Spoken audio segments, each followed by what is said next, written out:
Bonjour tout le monde et bienvenue dans votre chaîne BMTV qui va vous représenter la conduite de chantier partie 1.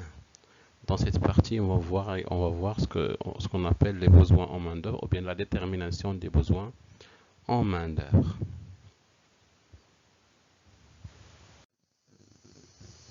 Le contenu de cette vidéo est le suivant. D'abord, on va commencer par la définition du temps unitaire.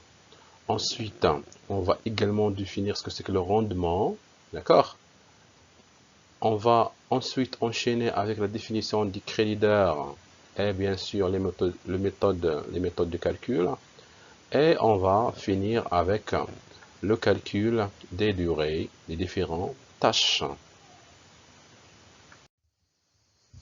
On commence par le temps unitaire. Alors c'est quoi le temps unitaire? Le temps unitaire, noté TU, c'est le temps qu'il faut à un seul ouvrier pour réaliser une seule unité d'un ouvrage élémentaire. Alors si par exemple on prend le temps unitaire de, de carrelage par exemple, l'unité de mesure du carrelage c'est le mètre carré, alors on va dire le temps unitaire de carrelage c'est quoi? C'est le temps qu'il faut à un carreleur moyennement expérimenté pour faire 1 mètre carré de carrelage. Alors c'est pour ça qu'il est toujours exprimé en heures par unité, en heures par unité. Alors pour bien illustrer la notion du temps unitaire, j'ai choisi ces deux exemples.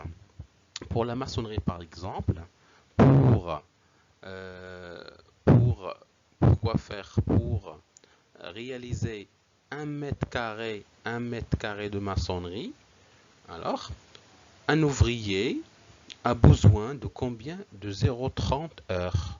Juste un chiffre que j'ai lancé pour expliquer la notion du temps unitaire. D'accord? Alors, un autre exemple ici, qui est la pose de bordure, dans les travaux de VRD. Par exemple, un ouvrier pour poser 1 mètre linéaire de bordure, il a besoin de combien de temps? De 0,22 heures. On dit que le temps unitaire, c'est 0,22 heures par mètre linéaire. D'accord? Alors, notez bien ici une remarque. Ici, on parle d'un temps unitaire d'ouvrier. Parfois, on peut parler d'un temps unitaire d'équipe. Donc, c'est le temps unitaire de toute une équipe. Alors, si on veut donner une définition en temps unitaire d'équipe, qu'est-ce qu'on va dire? C'est le temps qu'il faut à toute l'équipe pour réaliser une seule unité d'un ouvrage élémentaire. Donc, ce sera la même définition. Il suffit de remplacer un seul ouvrier par une seule équipe.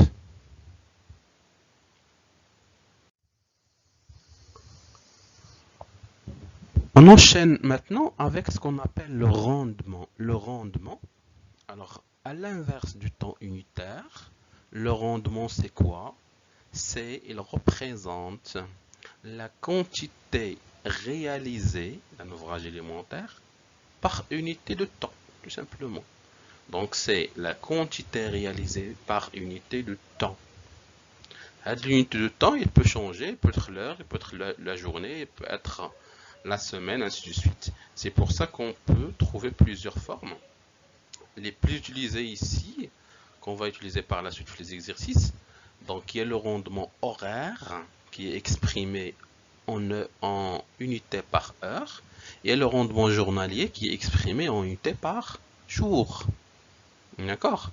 Donc, le premier, il s'agit de la quantité réalisée par heure. Le deuxième, il s'agit de la quantité réalisée par jour. Une relation à retenir ici, c'est que le temps unitaire, ce n'est rien que quoi? C'est 1 sur le rendement. C'est 1 sur le rendement. Alors, normalement, les entreprises qui ont de l'expérience, ils ont toujours des tableaux qui vous donnent des temps unitaires par ouvrage ou bien par type de tâche, d'accord? Ou bien les rendements. dans les rapports journaliers, dans les bilans des chantiers, on peut trouver des recueils des temps unitaires ou bien des rendements des ouvriers ou bien des équipes. Comme ça, on peut avoir une base pour calculer les durées après et les effectifs, comme on va le voir prochainement. Alors, les exemples de rendement, par exemple pour la maçonnerie, c'est seulement des chiffres que je lance. Par exemple, je peux dire qu'un ouvrier qui peut réaliser 100 mètres carrés de mur par jour. Imaginez un ouvrier qui, pendant toute une journée, il a réalisé 100 mètres carrés. On dit que le rendement journalier, c'est 100 mètres carrés par jour. Un autre exemple pour le béton, par exemple, un ouvrier qui peut réaliser 3 mètres cubes de béton par heure. Ça veut dire ici que l'ouvrier, pendant toute une heure, il a réalisé combien? 3 mètres cubes. Donc c'est le rendement horaire. Un autre exemple ici qui est un petit peu différent, c'est le coffrage. Un ouvrier qui peut réaliser 0,66 mètres carrés de coffrage par heure. Là également, il s'agit d'un rendement horaire,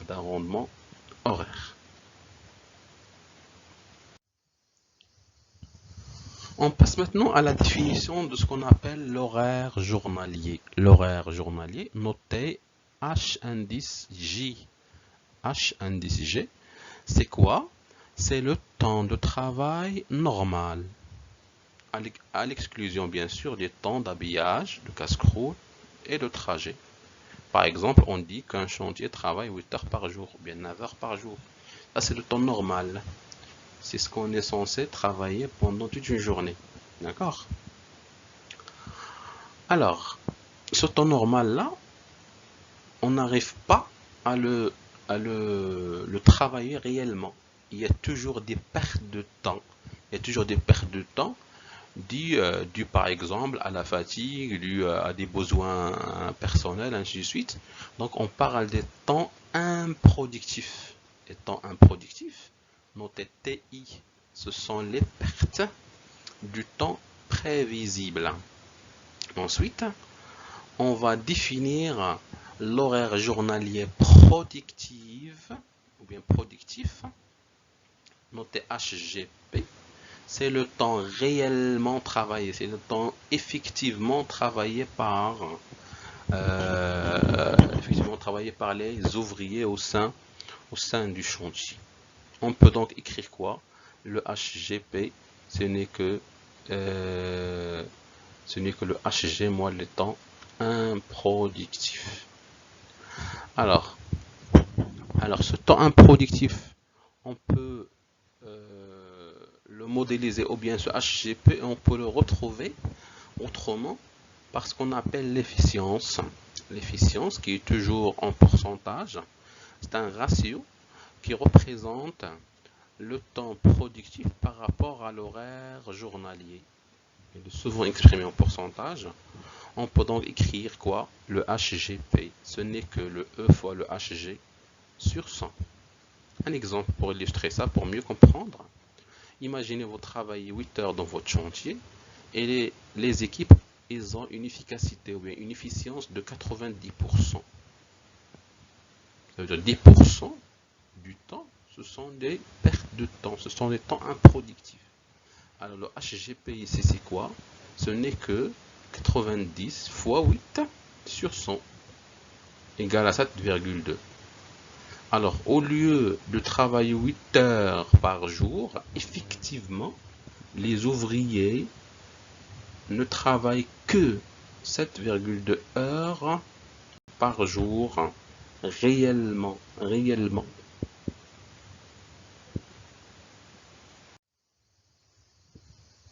On passe maintenant à ce qu'on appelle le crédit d'heure. Alors, le crédit d'heure, ou bien le budget d'heure, ou bien la masse horaire, c'est quoi? C'est le temps qu'il faut toujours à un seul ouvrier, à lui seul, pour travailler ou bien pour réaliser la quantité totale. Attention, le temps unitaire, c'est le temps qu'il faut à un seul ouvrier pour réaliser une seule unité, mais le crédit d'heure, c'est le temps qu'il faut à un ouvrier pour réaliser la quantité totale d'un ouvrage élémentaire. Donc, elle est toujours exprimée en heures. D'accord? Alors, avec un petit calcul, on peut écrire quoi? Que le crédit égale la quantité fois le temps unitaire. C'est la quantité fois le temps unitaire. Donc, le crédit d'heure, c'est la quantité fois le temps unitaire. D'accord.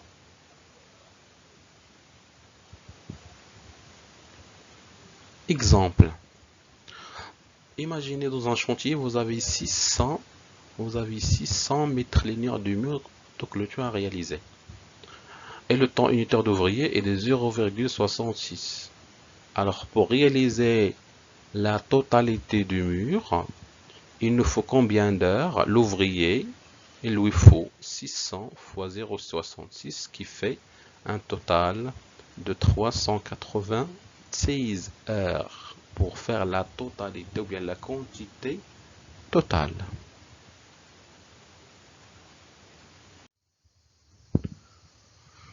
On passe maintenant à la recherche de la durée et de l'effectif. Donc, à partir des horaires journaliers et hebdomadaires du chantier, on cherche la composition des équipes par rapport au délai dont on dispose. Alors, on détermine donc le couple effectif-durée. L'effectif est lié à la durée, bien sûr. Alors, dans ce cas-là, il y a trois cas qui se présentent. Quels sont ces trois cas? Alors, le premier cas. Dans le premier cas, la durée de la tâche est imposée par le planning, par le calendrier. C'est-à-dire, j'ai la durée. Et qu'est-ce que je dois chercher? Je dois chercher l'effectif. L'effectif ou bien le nombre d'ouvriers. Alors, comment on va le chercher? C'est en utilisant cette formule-là. Le nombre d'ouvriers, c'est quoi? C'est la quantité fois le temps unitaire sur la durée fois le temps productif. Alors, le nombre d'ouvriers, ce qu'on va noter après le NO, c'est la quantité fois le temps unitaire. Alors ici, c'est le crédit d'heure. Et bien sûr, divisé par la durée qui est imposée par le calendrier, fois le temps productif. Attention ici, c'est le temps productif. D'accord? Le deuxième cas, si la main-d'œuvre maintenant disponible est limitée, ça veut dire quoi? J'ai une main-d'œuvre limitée, j'ai un nombre d'ouvriers limité. Et là, normalement, on va jouer sur la durée. On va retrouver la durée. Donc, ce sera l'inconnu dans ce cas-là. Alors, dans ce cas, on cherche la durée de la tâche. C'est quoi? C'est la quantité fois le temps unitaire divisé par l'effectif disponible fois le temps productif. Il y a un troisième scénario et dans lequel on va limiter quoi? On va limiter la main-d'œuvre et on va également vous imposer un délai ou bien une durée ou bien un certain nombre de jours. Dans ce cas-là, on va chercher à ajouter des heures supplémentaires.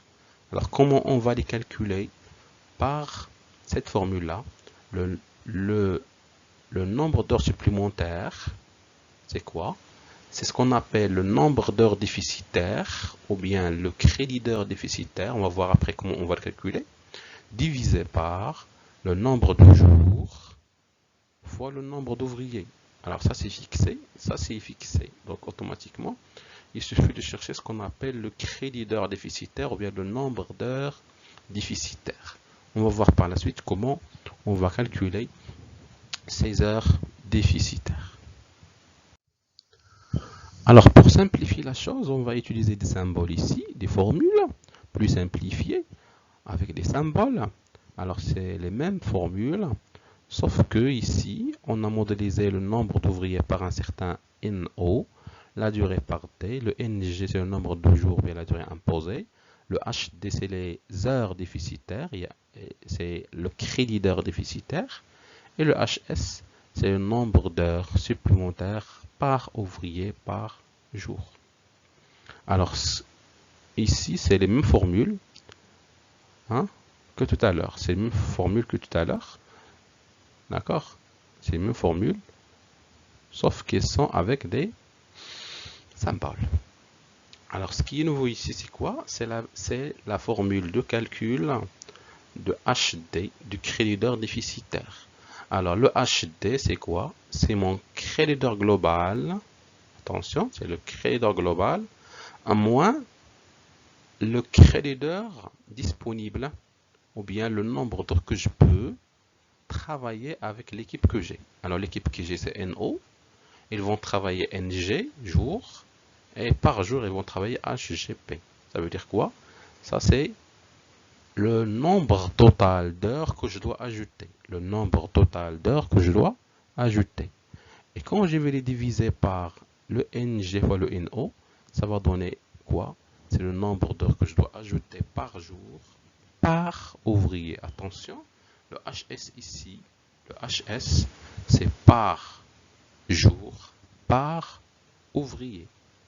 Donc quand je dis calculer les heures supplémentaires, on va dire, chaque ouvrier il va ajouter par exemple 1 heure par jour. 1 heure par jour.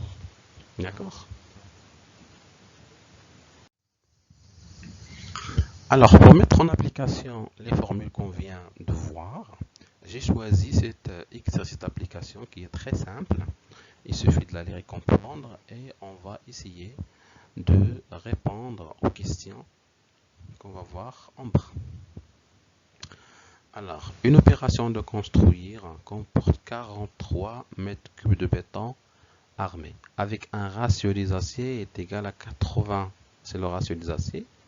La part des poteaux parmi ce béton est de 16 mètres cubes et la part des poutres est de 14. Et le reste, bien sûr, c'est un béton à part le béton des poteaux et à part le béton du poutre.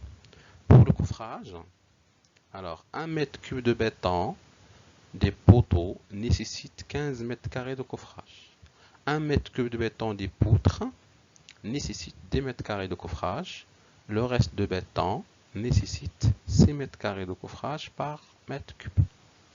L'entreprise responsable de l'exécution des travaux travaille combien? 8 heures par jour. Avec une efficacité ou bien une efficience de quoi? De 85%. Les temps unitaires, ils sont donnés ici.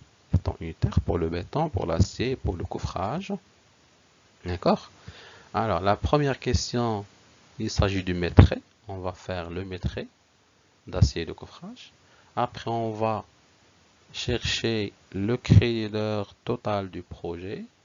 Ensuite, on va chercher la durée des travaux et on va voir comment on peut calculer les heures déficitaires et les jours et les heures supplémentaires. D'accord? Donc ça, c'est une application directe des formules qu'on vient de voir. Alors, je vais expliquer ici la correction de cet exercice-là directement. Alors, j'ai choisi de travailler ça, ou bien de traiter ça sous forme de tableau pour la question numéro 1 et 2. Alors, vous voyez ici, il y a des articles. J'ai mis ici les articles, le béton, l'acier et le coffrage. L'unité de chaque article, d'accord? Le béton, c'est le mètre cube, l'acier, c'est en kilogrammes, le coffrage, c'est en mètre carré. Les quantités ici, pour le béton, c'est 43 mètres cubes. Pour l'acier, il suffit de multiplier ici 43 fois 80. C'est le ratio. Le ratio, donc, il suffit de faire la multiplication et on trouve combien? 3440 quoi? Kilogrammes. D'accord? Pour le coffrage, il y a 3 parties. Il y a la partie poteau. La partie poteau, oui, exactement. La partie poutre et le reste. D'accord? Il suffit de faire la multiplication ici. Alors, 16 fois 15, parce qu'un mètre cube de poteau nécessite 15 mètres carrés. Ainsi de suite. D'accord? Et à la fin, on va trouver 458 mètres carrés. Ça, c'est les données temps unitaires qui sont données. Voilà. Alors, le créditeur, par définition, c'est la quantité fois le temps unitaire. Donc, c'est ce que j'ai fait ici. J'ai trouvé ici 129 heures Donc c'est le temps qu'il faut à un seul ouvrier pour réaliser le béton. 172 heures, c'est le temps qu'il faut pour réaliser l'acier, ou bien pour le façonnage d'acier et la pose d'acier bien sûr. Et pour le coffrage, ici on a trouvé 183,2. Ce qui fait un total, alors pour les créateurs total, on va faire la sommation tout simplement. On va sommer ces trois grandeurs, on va trouver un total de combien? Un total de 484,2 heures. Ça, c'est le créateur global du projet. La question suivante, il s'agit du calcul de la durée et on va utiliser la formule. Le D, c'est quoi? C'est le créateur global sur le nombre d'ouvriers fois le HGP. Application numérique ici. Donc, une petite application, mais attention, le HGP, c'est quoi? C'est le HG fois l'efficience. Ici, l'efficience, c'est 85% sur 100, ça donne 0,85. D'accord? Donc, ce qui fait 23,62. Attention, ici, les durées, c'est toujours à majorer. Toujours à majorer ici. À ne pas oublier, toujours en major. On majore les durées, ça va faire 24 jours. La question suivante, il s'agit du calcul des heures déficitaires. Alors ici, la formule, c'est le créateur moins le NO fois le NG fois le HZP. Il suffit de faire l'application numérique et vous trouverez 137,4 heures en tant que heure déficitaire. Après, on va chercher le HS qui est le HD sur le nombre de jours fois le nombre d'ouvriers. Donc, ce qui fait qu'un ouvrier doit ajouter par jour 2,69 heures. Donc, ce qui fait 2,69 heures par jour par ouvrier. Attention à l'unité ici, c'est par ouvrier. D'accord?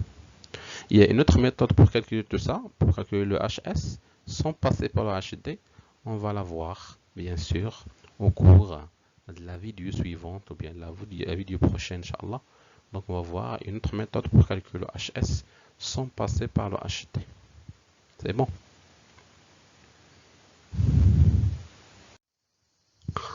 Enfin, je vous remercie pour votre attention.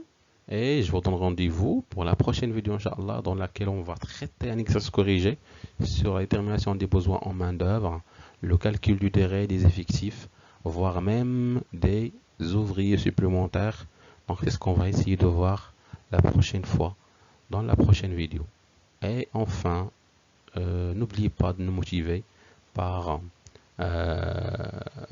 vos applaudissements, bien sûr. Et n'oubliez pas de liker la vidéo, de la partager avec vos camarades et de s'abonner sur la chaîne pour recevoir les nouvelles, bien les nouveautés ou bien les nouvelles vidéos qu'on va partager, Inch'Allah. Merci.